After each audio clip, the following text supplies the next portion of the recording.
Amber Ashes by G.M. Blackjack. The world has been dying for as long as the enchantress can remember, reduced to little more than a desolate expanse of sand. And yet she keeps walking, for she knows she is the last hope of the world. When mares from extremely different worlds arrive in her desert, the enchantress is forced to re-examine everything she thought to be true. There will be stories of monsters, books, ghosts, gods, stars, machines, and ponies who have not lived most of their life in a world approaching the end. They must come to terms with their vastly different experiences in a tangle of alternate worlds no one is prepared for. The multiverse is a big place, and this small corner of existence has just received some unwanted attention.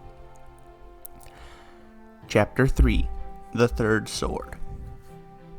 In the middle of a desert, a purple sphere of light flashed into existence for less than a second. When it vanished, two ponies stood in its place, both staring into the face of the other with shock. "What did you do?" Twilight and Rainbow shouted at the same time, pointing accusatory hooves. Twilight raised an eyebrow. "I didn't do anything. You're the one that activated my device. I saw it interact with your shield. It was supposed to make a tear, not do this." She gestured at the endless expanse of dunes around them. "May I remind you that it hadn't been fully tested before? It was our only way out. I could have teleported us into space. I can bypass my own teleport locks." "Then why didn't you?" "Busy," Twilight said dismissively. "I was analyzing their weaponry." "That's what they were planning on. They're not idiots." "And why were they chasing you?" "They're the reason my device isn't working," Rainbow shouted, waving her disc-shaped device in the air. "Wait. We moved. Maybe." She looked at the device and pressed its screen with her hoof. A few lights blinked along its edges, cycling around like a whirlwind. A big fat red 0 appeared on the display. "So all that trouble, and you didn't even get it to work?" Twilight smirked. "That doesn't make sense. We translated. Why don't I have an egghead on hoof?" Twilight pointed at herself with a wing, grinning. "You were inventing the most primitive version of this. You wouldn't know the finer nuances of quarantine protocols." Twilight raised an eyebrow. "I'm getting the distinct impression you barely know what you're talking about." Rainbow growled. "Yeah, I'm usually not alone. No, I'm not counting you to know what this is." "I must say, I find this juvenile, defiant upstart attitude refreshing. It's been a while since any pony would dare talk to the Empress like that." Rainbow rolled her eyes. "I have dealt with so many of your type. It's just not worth it." "Curious. Care to explain a bit more?" "Bah, we need to figure out what to do." "We?" "Yes, we, working together to figure out what's going on, where we are, and how to get back." "And do you have any ideas?" Rainbow sighed. "The device should know how to get back, but something about the way we translated confused it. Unless the connection was one way, you really have no idea what you're doing, do you?" Rainbow flared her wings and fumed. "I got us out of there!" "Falling back on a foolish attempt at escape that may have landed us in a worse predicament than before?" "You don't know anything about what was going on there." "And strangely, you seem to know even less," Twilight laughed. "We're in this together, Twilight. We need to work together here, not whatever this is." Twilight pondered this. "Nah, have fun." "Too late. Oh, wait. Wait. Too late." Twilight had already lit her horn and cast a teleport spell, vanishing somewhere. Rainbow rammed her face into her hoof. "Snarkier than usual. Just my luck." She held up her device and glared at it. "You're supposed to just work. Come on!" Under the 0, the message, "Searching," flashed on and off. "So what? I'm just supposed to wait?"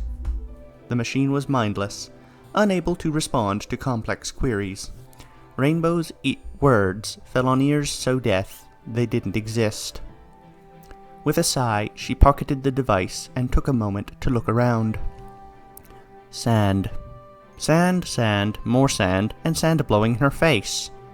No sign of anything. Roads, structures, plants, or otherwise.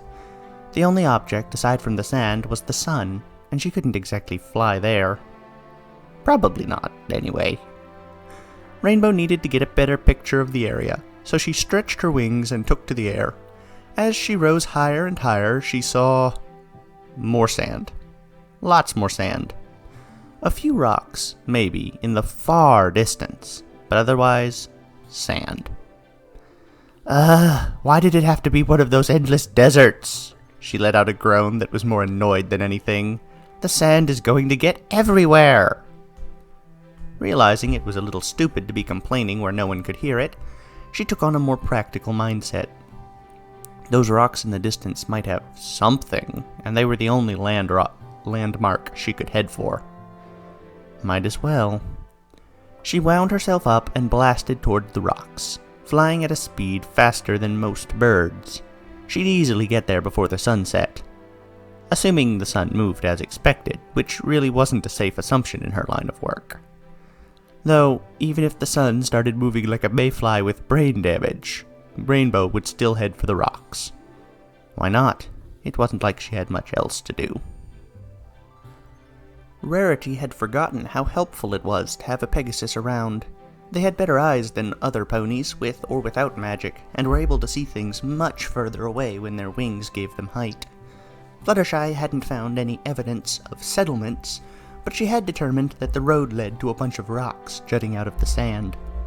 Nothing black, so no more runes, but it was at least something. Nothing green.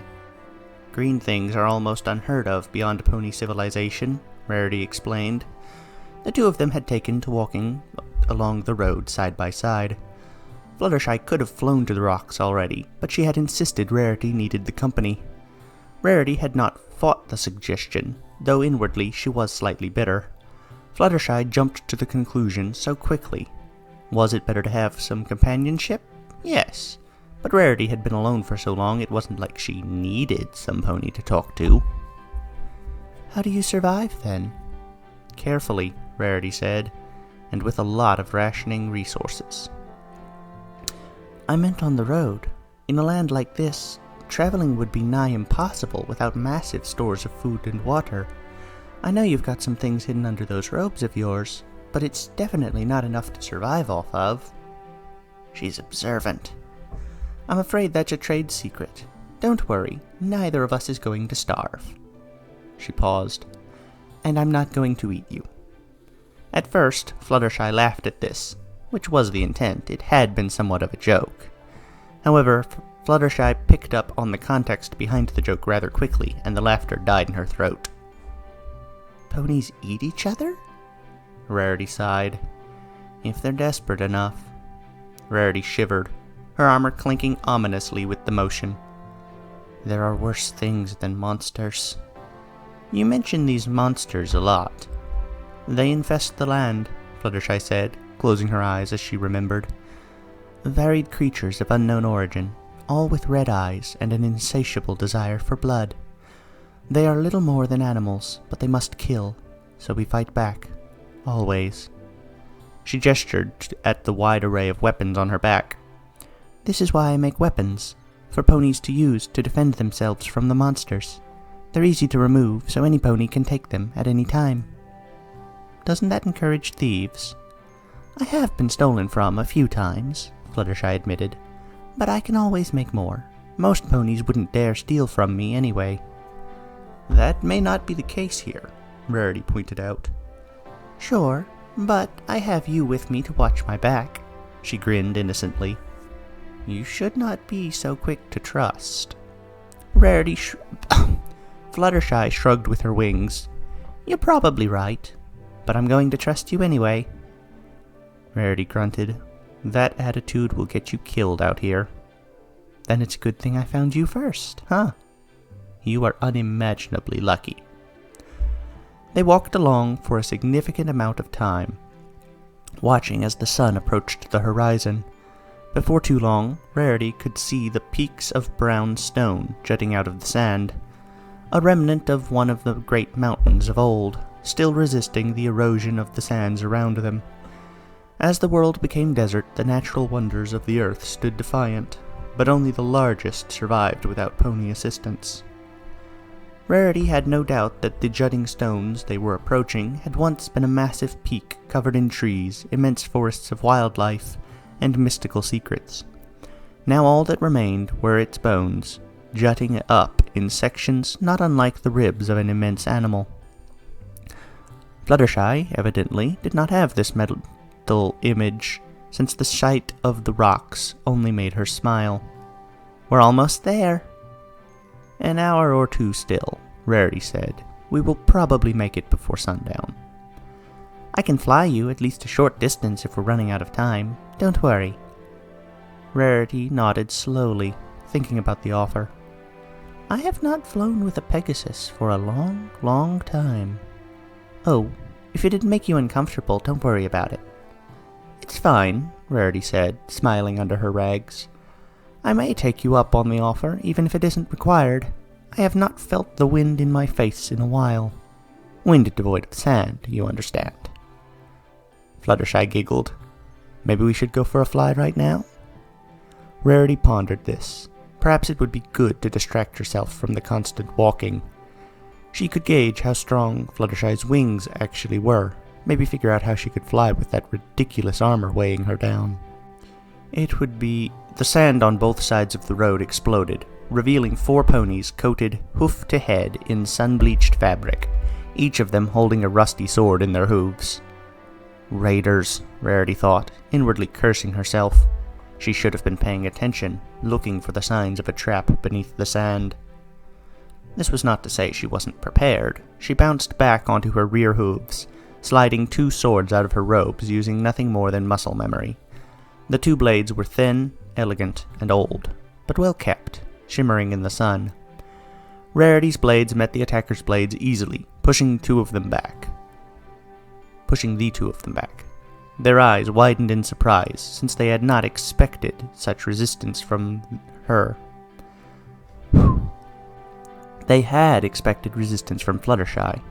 They got none. One of their blades landed on her armor, bouncing off harmlessly, but the other hit a wing dead on, spraying blood over the attacker's face. Fluttershy didn't even cry out in pain. Her face was locked, frozen into a 1,000-yard stare. She froze? Rarity thought, jumping over to her, clashing with their 2 blades, while leaving her backside to the others. She's a weaponsmith. How can she freeze against simple ponies? The blades of her back attackers came down, one glancing harmlessly off the folds of her clothing, but the other managing to cut her skin. Rarity let out a pained hiss, turning sharply in an attempt to disarm the 2 currently locking swords with her. She only partially succeeded. One of the raiders lost their sword, but the other held fast by taking a few steps back. As she met the swords of the 2 ponies who had attacked her from behind, she realized with some annoyance that she wasn't going to be able to face off against them with just 2 swords. There was only so much skill could do when outnumbered. She sighed. Maybe she won't notice, frozen as she is. Rarity focused on her inner self, channeling energy throughout her body. The soft blue glow sparkled into life behind her mane, an energy that was all but lost from the world. With a thrust of telekinetic magic, Rarity drew the 3rd sword out from her robes. The sword coming down on her from behind didn't stand a chance. Gripped in a blue aura at the hilt, Rarity's 3rd sword flew through the air as if handled by a ghost, severing the raider's hoof from his leg. He screamed as he fell back. Not that Rarity noticed or cared. She brought the 3rd sword back around, angling it above her head so she could exert pressure on both of her current opponents. Not to mention terrify them with magic, something they had no doubt never seen in their lives. They were surprisingly resilient in their attack, however, likely because they were hungry and desperate. It didn't matter how strong Rarity was. If they failed to take her out, they would probably die out here. The Pity she had no intention of falling to them. The unarmed pony decided to tackle her, driving her hard into the unforgiving ground below. She didn't break anything from the impact, but both of her swords were knocked from her front hooves, leaving her with only the levitating blade. She drove it to the unarmed pony, annoyed to find that one of the other raiders had anticipated this and deflected her attack. The third drove their sword into Rarity's back leg, cutting right through the fabric, coat, and skin with ease. Rarity's response was a hiss of pain. This was hardly the first time some pony had gotten her in the leg, and it would not be the last. She just had to use the tools available to her to survive, as always. A blue telekinetic aura grabbed the hilt of one of Fluttershy's swords, pulling it off her armor with ease. Rarity swung the blade wide, attempting to do little more than push the three ponies back so she could get a moment to plan. She never got the chance. When she swung the blade, it lit up with an immense red glow and ejected bright orange flames from the tip that engulfed the three raiders in an all-consuming fire. The heat differential between the fire and the air was so much, a burst of wind hit Rarity in the face, blowing her mane back. The raiders got a lot more than a simple gust of air. Their skin and hair charred before the pain fully registered, and they were barely able to scream by the time they thought to. The flames burned through them not like they were made of flesh and blood, but wood. This fire was an enchantment to do one thing and one thing only: kill quickly. It did its job admirably, reducing the three ponies to charred remains in seconds. Rarity stared in disbelief at the flames, completely unaware of her injuries, Fluttershy, or the crying fourth raider. Slowly, she turned the long blade over in her magic. It seemed mundane, but now that she was actively touching it, she could feel the power within. A quick test revealed that all of Fluttershy's weapons had spells of similar or greater power on them. Rarity dropped the sword, letting it clatter against the ground. It let out a few sparks of flame, but otherwise remained inert. Fluttershy looked at her in sorrow. I should have explained what they all did first. How? Rarity asked. Where did you get such magic? I enchanted it. I'm a weaponsmith. Fluttershy ruffled her wings, wincing as she seemed to notice her injury for the first time. I make weapons to fight the monsters. You? Enchant? How? I may not be a unicorn like yourself, but Pegasus magic can be formed into spells as well with enough practice. Rarity tensed. Unicorn? Fluttershy raised an eyebrow. Your mane is blown back. Rarity looked up, realizing with dread that, yes, her pearly white horn was exposed. I know lots of unicorns, so I don't care what sort of stigma— You know other unicorns? Fluttershy cocked her head. Yeah, several. Red Rage is one of my best hunters. I am the only unicorn in the world, Rarity shouted. I have never seen another of my race in my entire life. Fluttershy's expression softened. That's so sad. You must be so lonely. Rarity opened her mouth to respond, quickly realizing she had no idea what to say. Fluttershy picked up the sword that had been on fire with her wing and carefully put it back on her back. This was the first weapon I ever enchanted. It's a very simple spell I have kept active for many years. Fire Burst. It was designed to take out a massive serpent of ice. As a consequence, it, like almost all weapons designed to fight monsters, has become a weapon that could kill hundreds of ordinary ponies. She looked at the three smoldering piles with a grimace on her face.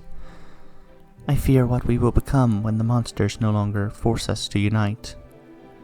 Will we turn these weapons on each other? Fluttershy took a moment to look at the desert around her. If this really is the future, her gaze locked with Rarity's, it looks like we will. Rarity gulped, unsure how to respond to that. Fluttershy wordlessly trotted over to the remaining raider. He was crying, holding his bloody leg. Shh, Fluttershy said, spreading her wings. Rarity watched in fascination as the feathers upon them began to shiver and tremble with soft green magical energy. "This won't hurt at all." The stump stopped bleeding first. Then slowly a new hoof grew in place of the old one, shiny as if it had just been born. "Now sleep," Fluttershy said, waving a magical wing over the pony's eyes. He fell asleep in the sand without so much as a grunt. "I'll heal you, too."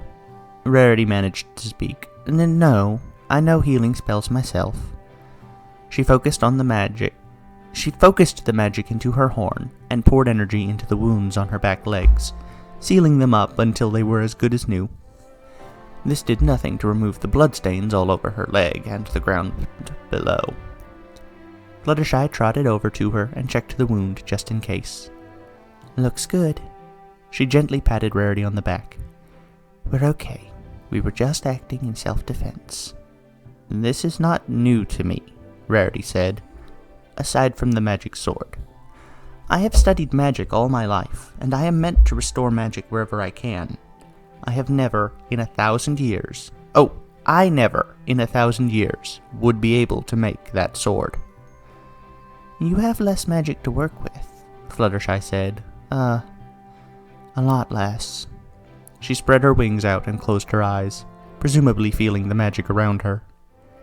"It seems in pain." "It's dying. The whole world is dying." "Then we're going to save it," Fluttershy said, determined.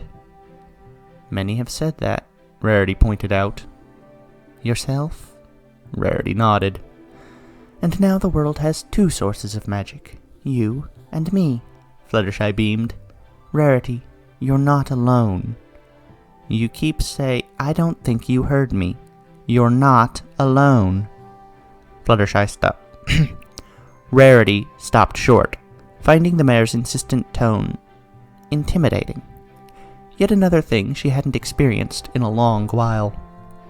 So many things happening today that should have been impossible, all centered around this mare. It was too much. Rarity burst out laughing. "I guess there must be 2 enchantresses." She put a hoof to her mouth, trying to stifle the giggles. Fluttershy shrugged. "Or I'm not really supposed to be here, but hey, use every resource you have at your disposal." Rarity managed to get herself under control. "That attitude will get you far in the Crystal Sea." "Thanks." She tossed her flowing pink mane back and furrowed her brow. "So, how do we save the world?" "You tell me. I've been trying for decades and haven't got any luck. Ponies keep destroying themselves." "So terrible," Fluttershy said, though Rarity was pretty sure she wasn't being addressed. "Might as well keep going to the rocks." Rarity nodded, using her magic to restyle her mane, hiding her horn once more. "Ponies know who you are, don't they?" "They know the Enchantress," Rarity said, restarting her walk to the distant rocks. "They will make her queen. She may accept, and then the magic will fall in on itself and everything will collapse. It is better if ponies do not know my power." Fluttershy nodded. "Okay, but now that you're not hiding from me, can I have some water?" The conjure water spell was one of the simplest ones Rarity knew. With barely any effort, she generated the orb of crystal clear liquid above Fluttershy's head, and dropped it on her. "You have been waiting to do that to some pony, you have been waiting years to do that to some pony, haven't you?" "Maybe." Fluttershy giggled, wringing some of the water out of her mane. "I am surprised you don't know the spell yourself. I can create water enchantments, but those are generally violent." Rarity nodded, taking in this information. She let her mind wander as they walked, though she was careful not to take her eyes off the surrounding sand this time. "This mare from the past?" Rarity wasn't sure if she believed that, but it made the most sense out of anything so far, even if the histories mentioned nothing of an age of monsters. This mare might be more worthy of the Enchantress title than she was, and she wasn't even a unicorn. And yet, Rarity didn't feel like anything had been stolen from her. Let someone else take the title from her. She'd done enough with it. Some other mayor could carry the burden of restoring the world. Maybe Fluttershy could do it? No. No, Rarity couldn't afford hope. They would try, naturally, but Rarity would not let herself lay all her trust in Fluttershy. The Pegasus may have been just as doomed as the world around them. Why help him? Rarity asked, gesturing to the remaining raider. He attacked us, wanted to kill us. Fluttershy responded with a soft, understanding smile. Why not? I enjoyed the interaction between Twilight and Rainbow Dash. One of them with all the sciencey knowledge of a civilization far below the level of technology they're pondering, and the other with no idea how the science behind it works, but actually has experience with it. It'd be like comparing Leonardo da Vinci to a modern hairdresser. Who can fix the car when it breaks down in Renaissance Venice? Honestly, my money's on Leonardo.